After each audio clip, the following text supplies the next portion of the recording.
Have you ever sat down in a really nice little tapas bar, been given the menu and had a look at it and thought, I don't know what any of this stuff is, I don't know what to do with it, and I don't know what to order?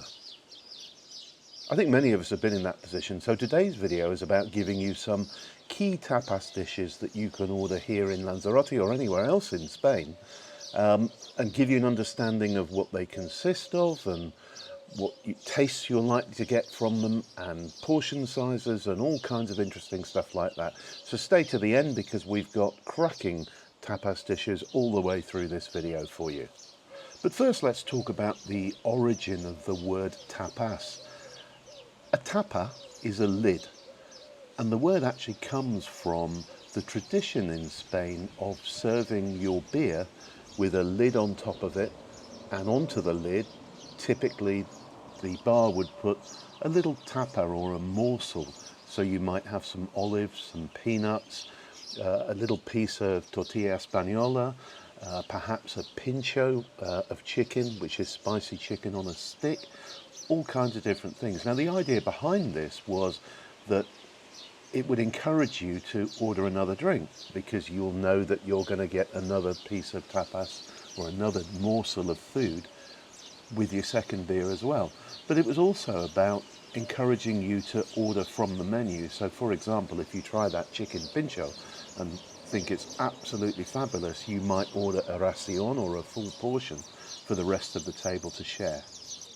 Now in the big cities like Madrid and Barcelona, you'll find that a lot of the small bars still offer little dishes, little tapas, free of charge to guests with every drink that they order. But it's less common now than it used to be here in Lanzarote, and in most places it's become a dish that you will order, and tapas has really become a synonym for small dish. What you'll often see on a menu is the names of the dishes down the left-hand column, and then in the first column you'll see the price for a tapa of that particular dish, and next to it you might see a column for racion. And a racion is a full portion of the same dish. So for example, you could order a tapa of papas arrugadas, or you could order a racion of papas arrugadas. You could order a tapa of ropa vieja or a racion of ropa vieja. Quite often the racion dish comes with potatoes and a salad, vegetables and stuff like that. So it effectively becomes a full meal. It's quite hard to give you advice about how many dishes to order, but the beauty of tapas is that you can just order more. So there are some places on this island you go to where if you order 3 tapas to share as a couple, you'll find it's enough food. It's a complete meal in itself. Other places you'll go to, the portions will be significantly smaller, and it will just be a taste or a morsel of a particular dish. And if that's the case, you've ordered 3 dishes and you're both still hungry, then either order a racion of your favourite to share, or order 3 more dishes of tapas. Now what I'm going to do now is give you a bit of information, some detail on what I consider to be the 10 most popular or most common tapas dishes that you'll see on menus in Lanzarote, so that you can order them with confidence. And first and foremost, we have got papas arrugadas, and these are the local Canarian wrinkly potatoes, as they're called, and they're grown in the Canaries. They're relatively small potatoes, and they're cooked in very heavily salted water, so they come out of the water with almost a salty crust around them. In fact, traditionally they're cooked in seawater, which was where the salt came from in olden days, if you like. And they're always served with 2 mojo sauces. You have the green mojo, which is made with cilantro and garlic, and is a relatively mild dish, and you'll also have the red mojo, mojo rojo, which is made with chilies and sweet and smoked paprika, a bit of vinegar, and tends to be quite spicy. You'll also sometimes get aioli served with papas arrugadas, which is just a very, very heavily garlicked mayonnaise. Next up, we've got the one which is almost everybody's favourite on the island. It's Gambas al ajillo, and these are small prawns which have been cooked in oil with lots and lots of garlic. Usually there is 1 little chilli in the dish to give it a little bit of fire, The prawns are beautiful. They're served in an earthenware dish and served to your table, generally still sort of bubbling with heat. So eat the prawns with caution because they'll be very, very hot, but always make sure you've got plenty of bread on the table to scoop up that lovely garlicky, prawny, chili-fied oil. Next up, we've got ropa vieja, which literally means old clothes, and I have no idea where the expression came from, but it's basically a stew, usually made with goat's meat, although I've seen it more commonly now made with beef.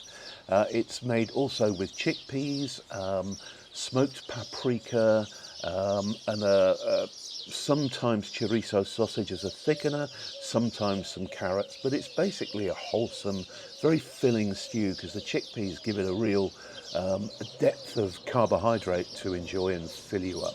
And closely related, we have estofado, which is a similar dish generally made with beef here, sometimes with lamb, and I've even seen it with chicken, although that doesn't really sound like an estofado to me. But the difference is it doesn't have chickpeas in it. They tend to use onions, potatoes, tomatoes, and various other ingredients to make it into an estofado rather than a ropa vieja. And then we have queso asado, which literally means grilled cheese. And I always remember the very first time we went into the Sociedad in Aria, and the guy who ran it, who still does in fact, David, said to me that, oh, he was very excited. He said, we've got queso asado this week. And he served it, and it was beautiful, and it's become a staple dish that we often order when we're out and about. Queso asado tends to be slices of goat's cheese that are literally just slapped on the flat griddle, or the plancha as it's called here, just for a few seconds each side until the cheese is oozing and perhaps develops a bit of a crust on it. They can be served with mojo. They can also be served with local marmalades, and some of the local fig marmalades are very, very nice. And one of my favourites is papas bravas, and these don't come from the Canary Islands. They're very much a peninsula or a mainland tapas dish, but I've always thoroughly enjoyed them. And they're small chunks of potatoes fried, so they're kind of like chips, but they're more like wedgies, so they're larger slices. They're not chipped, as it were. They're deep fried, and then they're served with a mixture of mayonnaise and then a very spicy tomato sauce on top, hence the bravas part of it. They're absolutely delicious, and they go extremely well with a lot of the dishes we're talking about here. And no tapas bar would be complete without a jamon, a big leg of ham on the side, from which they carve wafer-thin slices of the most delicious ham in the world, Jamon serrano. So this is generally available as either a tapa, which will be a small dish, or a racion, which will be beautifully presented with those wafer-thin slices going around the outside of the table. And another staple is the tortilla espanola.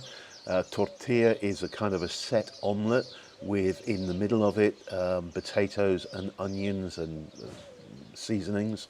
And it's just part of everyday life here in Spain. So not only served in sort of triangular wedges as tapas, but you can also have it in slices in sandwiches. You can eat it hot or cold. It's extremely good for you and a very, very filling dish to order. And we've got another of our favourites now, puntillas. And sometimes you'll see them called puntillas de calamar. Now I'm going to warn you, these sound scary, but they're not. Puntillas are baby squid, and they are coated in a batter and then deep fried. And they have a beautiful taste of the ocean, of fish, and that sort of crunchy batter on the outside, which is absolutely lovely. And even on a tapa, you'll get a fair mound of these, and you can just pick at them and eat them and enjoy them. And finally, a tapas dish which is very much about Lanzarote, and this is Pimentos padron. And pimientos are peppers, and these are the green peppers that grow here, and they grow very small. They're not like a sort of fist-sized pepper that you'll buy in the shops. They look like chilies, but they're not. They are in fact peppers, and they are literally put on a piping hot grill with a little bit of olive oil until they're just starting to burn, and that process brings out all of the flavour of the peppers as well as their sweetness, and they're then sprinkled liberally with big chunks of sea salt, and you literally just pick them up and eat them, and they are absolutely delicious. It is said that 1 in about 100 of these turns out to be a chili and is hot. My experience is that it's less frequent than that. I've maybe had over the years, and I've eaten hundreds and hundreds of dishes of Pimentos padron, I've maybe had half a dozen occasions where there has been a hot one in there. But don't worry, it doesn't absolutely blow your head off, you just get this sort of gentle heat that comes through. So there you go, that's it for Tapas in Lanzarote, indeed in anywhere else in Spain. Hope you've enjoyed that video. Please subscribe if you did enjoy it. We'd love to have you along. We do a weekly news spot here, which goes onto our YouTube page on a Saturday, where we bring you completely up to date with all the news from Lanzarote. So if you're a regular visitor, you'll want to subscribe to our channel and click the notification bell to enjoy that. Thanks for watching, and bye for now.